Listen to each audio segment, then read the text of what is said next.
It's the Michigan Football Report by Chat Sports. We are headed to Houston. We'll be there Friday through Tuesday, Media Day, airport arrival, press conferences, everything in between and afterwards. Make sure you follow me on Twitter. I'll document the entire trip, inside access videos, interviews with players, etc., at James Yoder. Link is down in the comments and the description of today's Michigan Football Report. Let's take your question. We got one from BCLXI. He says, my insiders tell me the Corum is running for 130 and 2 touchdowns. Now, those insiders are clearly Nostradamus because you can't really predict that, but just see the look. You see the look in Blake Corum's eyes when he hit that end zone, right? Watch when he comes with that last spin and the camera comes right in his face. It looked like a man possessed to win a ball game. 25-0 he is as a starter. The best winning percentage of any running back in the history of college football with more than 20 starts. I like what I'm hearing from my guy BCLXI. How about the Los Angeles coming up with the super chat as well? He says, I don't get it. Why do people think Washington has a chance? They're Ohio State with zero defense. I mean, like I said in the live show a few moments ago, it's people like shiny things, right? It's a sports car that's got a bad engine or no brakes, etc. So it looks good, feels good. Michigan is more like a big SUV that's got 4x4. You can't always see all the good things that it does as it happens, but if those two line up to smashing each other, boom, Michigan SUV, I think it's going to happen. People like pretty things. Washington's offense is a pretty thing. Their quarterback throwing the left-hand spiral looks pretty on camera. So I think it's kind of a little bit of that. And people love to hate Michigan. And more importantly than that, they love to hate on Jim Harbaugh. Got another one coming in from a guy, Houston or Buzz. He says, what do you think making the title game means for Harbaugh and JJ next season? Well, I think it probably has a lot to do. I don't know if Harbaugh himself, people probably say, like, well, if he wins, he's definitely gone. I don't know. Maybe he wins. He's like, well, why not do another one? But the odds makers clearly think that somebody is gone because as of this morning, we got a few emails from some of the sports books that sent us stuff. The odds makers don't think that both those guys are coming back because if they did, Michigan would clearly be the top odds if JJ McCarthy and Jim Harbaugh were coming back. But as it stands now, Ohio State doesn't even have a quarterback. They are third with best odds for next season.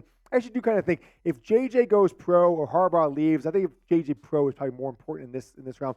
I think that Georgia probably will be number one based on how Texas looked. And Alabama, I think, looked better than I expected, I think, going into next season. So I think this is probably right, although I don't agree with Ohio State at 15-2 having a better record, better chance than Texas or even Oregon, given that we don't know who their quarterback is going to be next year. So I hope they'll come back. I hope they'll come back. But maybe it's the best interest that they both of them, if they do go pro, Harbaugh coaching, JJ McCarthy, if it's kind of, hey, we won the national title, now let's go on to something else. Let me know what you guys think about Jim Harbaugh specifically. Will he be Michigan's net coach next year? Comment yes or no as we're live here on Thursday. This will go up on the channel later tonight. Right? We'll put this up later tonight. Will Howard is committed. The Kansas State quarterback won the Big 12 in 2022, is now committed to Ohio State. So they took what's going to be the backup quarterback for Kansas State and replaced him with Ohio. We replaced him with the quarterback of number 2 ranked Ohio State in his last game. Kind of wild to see, but nevertheless, that's that. What'd you say, Jack? Good job, producer Colin the Culligan man. Let me know yes or no. Will Jim Harbaugh be Michigan's coach next season? Danny M with the super chat says, was Michigan beating Alabama the best win in program history? Good question. I think so. I mean, we said going into the game, right? Our preview last week, or I think it was last week, said this was the biggest game in Michigan football history, right? It's the last year of the 14 playoff. It's the last year of the normal Big 10, 14 teams. Now it's going to 18, basically merging the top teams in the Pac-12. I think it was the biggest win in program history. It's going to get eclipsed a week later on Monday night when they beat Washington, but never has a game meant more in history, right? You could say 2016, they went to the playoff again. 2006 was in a national title, but they lost those games, right? So if they had won in 2006, maybe that would have been a bigger win, but they lost that game. So I think this is the biggest win in program history. You can make an argument for the Rose Bowl against Washington State into the 1997 season, but Charles Woodson thinks that the next one will cement this team as the best team in Michigan football history. Woodson was on the Rich Eisen show on Tuesday. He said, well, there's one game left. They go win this game. They're the greatest team in Michigan history. Hands down. Hands down. So we'll say more about what Woodson said on the Rich Eisen show and how Michigan can be the best team in history of the program. Jim Harbaugh said JJ McCarthy, the best quarterback in the history of the program, but the best app in the history of James Yoder, I think at this point is Prize Picks, the presenting sponsor of today's show. I want to tell you about Prize Picks. It's the easiest and fastest way to play daily fantasy sports. All you do is you pick more or less on player stats to win up to 25 times your money. The reasons why I love Prize Picks are simple. It's simple to tell you. It's simple to play. All you do is pick more or less on the different player stats they give you in each game. Okay, JJ McCarthy, this many passing yards, more or less. Now, I'm putting up some Prize Picks out there for the NFL this week. I've got more on Tua, over 254.5 passing yards at 64.54, Jack. I can't tell. 64. Tyreek Hill, I'm going more than 94.5 receiving yards, and then going less on Stephon Diggs, 64.5. You make 2 picks, you win some money. You make 3 picks, you get money, you win more money. All the way up to 6 picks to win 25 times your money. It's daily fantasy sports made easy, and they're making it easy for you to get up to a $100 deposit match. Go to prizepicks.com/CLNS. Use code CLNS for a first deposit match up to $100. Link is in the comments. Link is in the description. The link is in the live chat of today's Michigan Football Report. Go to Charles Woods. He says, one of the reasons is because we didn't have to get a chance to play in a playoff and play 1 versus 2 or whatever that is. Remember, Michigan had to play Washington State, who was ranked like number 7 at the time. Nebraska had to face number 3 Tennessee, a 2 versus 3 game. And so Michigan maybe lucked out. They didn't have to play as hard of a game. So we always had that kind of co-chap connected to us as national champions. This is a team that went on to beat mighty Alabama Crimson Tide in the Rose Bowl. They get it done against Washington. I'll give it up. They'd be the greatest team in Michigan football history. So best win ever? I think yes. Best team ever? I think yes. And look, I'm a 1997 truther, all right? That was my favorite team. That's why I became such a Michigan football fan. That's why Charles Woodson is still my idol to this day. You guys answer the question now. Was the Rose Bowl win over Alabama the best Michigan win ever? Let me know what you guys are thinking down in the comments of today's Michigan Football Report or in the live chat here on Thursday evening. Michigan Football Report, day before we go to Houston or bust. More questions coming in from Alan Nelson. He says, what should we do to stop Penix? They get confused a little bit, right? Show cover 2, really be cover 3. Show zone, be man. But more importantly, you got to make him uncomfortable. I think the interior defensive line push of Kenneth Grant, okay, of Mason Graham, of Chris Jenkins, and maybe Rayshon Benny, although I don't think he's going to play in this game after going out of the game with an injury. Those guys got to make sure the ball is snapped in his shotgun, and he's getting pressured right away. The second he tries to slide to the left or right, either got a blitz or you got Derek Moore or Josiah Stewart or Jalen Harrell or Braden McGregor coming off the edge. Make him uncomfortable. You don't even have to get him to make mistakes. You just have to make sure he can't sit in the pocket for 4, 5, 6 seconds and turn what is a 8-yard dump off if he completes it into a 45-yard laser downfield, because that's the kind of quarterback he is. Maybe the most accurate passer I've ever seen in college football. Cornelius coming with the question, who will be the MVP of the game? Well, it's a tough one to say. I'll make 2 predictions. Prediction 1, Blake Corum, right? 3 touchdowns, 125 yards, something like that. That's maybe the easier one to make, right? We know Michigan gives him the ball inside the 10 at all times. The other side of it is I'm waiting for the Mikey Sainristil game, right? Mikey Sainristil, maybe the best player over the last 2-year stretch on Michigan's entire roster. I have a feeling he is going to make a game-changing, impactful play on the defensive side of the ball. So those are my couple picks. Other ones that potentially could happen. Mason Graham, MVP of the Rose Bowl on defense. JJ McCarthy, of course. Will Johnson, best cornerback in the country right now. Pick 6. We'll see. James Bryan. I should have changed my name to James with a Z. That's a pretty sweet way to spell it. Besides any injuries to worry about, none that we know of yet. We'll know on Saturday, right? We're going to be media day. If anybody's got a cast in their hand, boot on their foot, limping, we'll know. We'll document it. We'll make sure you guys know. Rayshon Benny went out in the first half of the game. From what I heard right after the game, he's not going to return. Injury details are still not out there, so I'll leave it at that. But I don't expect Rayshon Benny, so Michigan will be one less player in the interior of the defensive lineman. Cam Good, kind of the 3rd stringer on that defensive line interior, the 5th interior defensive guy. He's got to make some big plays in his final game in a Michigan uniform. I know what you guys are thinking about the best Michigan quarterback of all time. Jim Harbaugh said it all year. I've said it all year.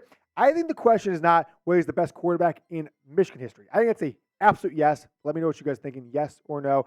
JJ McCarthy, or just name me the best quarterback in Michigan football history, like it says on the screen.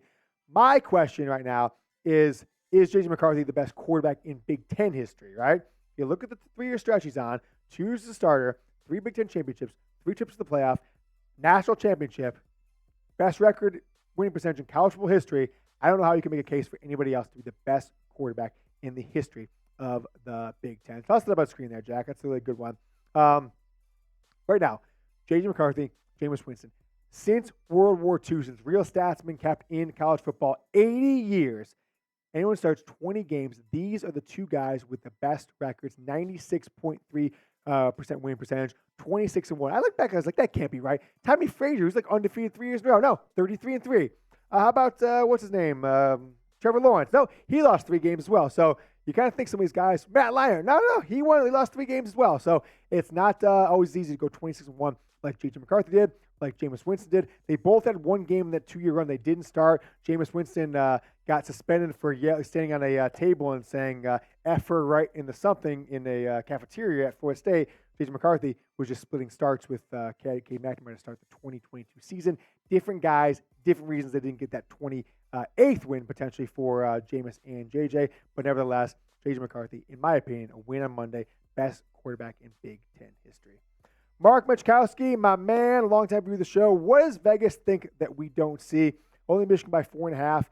Washington scores down 2 on the foul drive. That could be it.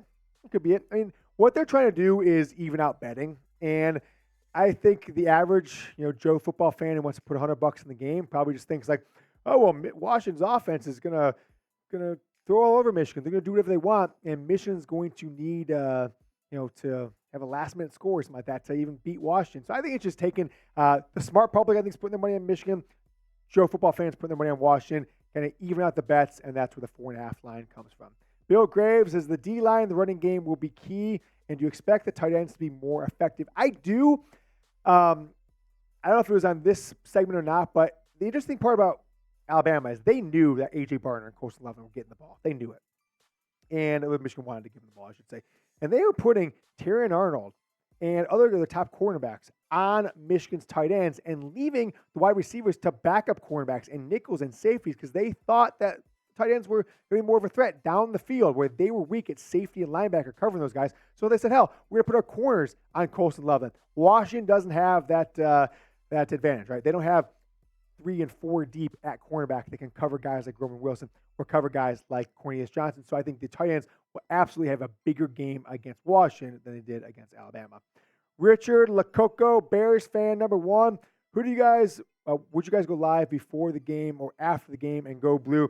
The plan is to go live before the game. Now, after the game, maybe, it might be from the stadium, but we're going to be in the stadium, so I'm not sure what the internet signal is going to look like, et cetera, Wi-Fi, blah, blah, blah. It's always tough to figure out what that will look like. But we'll do a live 3-hour show or so all afternoon Monday before we head to the stadium, and then at least do a live on Tuesday morning. So that is the ask from you guys. Take a look at this one. It worked against Alabama.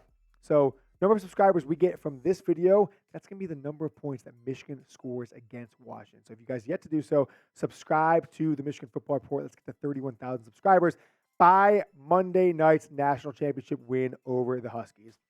Question coming in from I Am Key says, how many sacks do you think Michigan will get? I'm going to go with 4, right? And that's a lot because I think they've only given up 11 sacks all year, maybe 8 sacks, 9 sacks, I think 9 or 11. I can't remember the exact number, 9 or 11 that Washington's given up all season long. Now, Michigan got 6 on Alabama the other night, but that's a different kind of offense, right? That's a different passing attack. So I'm going to go with 4 as my number, which would be a huge impact from what any other team has been able to get on this Washington team all season long. That offensive line, right? They won the Joe Moore Award. There's a reason that they did. The Los Angeles with the question. He says, I heard the stadium will be more Michigan fans than Washington. Geographically, that's pretty obvious. Size of alumni, pretty obvious. And the fact that Michigan has alumni all over the country where you don't go to do me a favor. Go to the locals, the biggest city near you guys. If you don't live in the state of Michigan, go to Chicago, go to New York, go to Boston, go to Miami, go to Dallas, go to Phoenix. And say, hey, where's the best Washington football bar? People look at you, you're crazy. Where's the best Michigan football bar? Well, we got one here, we got one here, one here. And that's why I think the stadium, there's more Michigan fans all over the country. Alumni spread out more all over the country. So I think probably 65-35 is what I expect the stadium breakdown to be for this game. Michigan, Washington, Monday night. It's Houston or bust, and we are finally here at Houston. Go Blue.